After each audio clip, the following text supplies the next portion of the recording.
9 წელი ისტორიული გამარჯვებიდან 2016 წლის 8 აგვისტოს ლაშა შავდათუაშვილმა რიოს ოლიმპიადაზე რუსი დენის იარცევი იაპონით დაამარცხა და ქართული ძიუდოს ისტორიაში ერთ-ერთი ყველაზე დასამახსოვრებელი გამარჯვება მოიპოვა.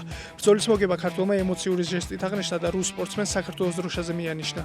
UFC-ს ქართველმა მებრძოლმა რომან დოლიძემ ორგანიზაციასთან ახალი 6-ბრძოლიანი კონტრაქტი გააფორმა. ინფორმაციას ამის შესახებ სეტანტა სპორტსი ავრცელებს. რომან დოლიძემ მომდევნო ბრძოლას 10 აგვისტოს ამერიკელი ენტონი ჰერნანდესის წინააღმდეგ გამართავს. ქართველის დაპირისპირება UFC Vegas 100-ის მთავარი ბრძოლა იქნება. 40 წლის კრიშტიანო რონალდუს ჰეტრიკი რიო ავის წინააღმდეგ. პორტუგალიელი სუპერვარსკვლავის დახმარებით ალ-ნასარმა მეტოქე 4-0 დაამარცხა. აღსანიშნავია, რომ რონალდუს კარიერაში 67 ჰეტრიკი აქვს შესრულებული და 938 გოლი გატანილი. 40 წლის ლეგენდარული ფეხბურთელის მიზანი პროფესიონალურ დონეზე 1000 გოლის გატანაა. საქართველოს ნაკრების ფეხბურთელმა ლაშადვალმა შესაძლოა საბერძნეთის ჩემპიონატში გააგრძელოს თამაში. ლაშადვალს კრეტას ოფი იწვევს. ინფორმაციას ამის შესახებ ბერძნული მედია ავრცელებს.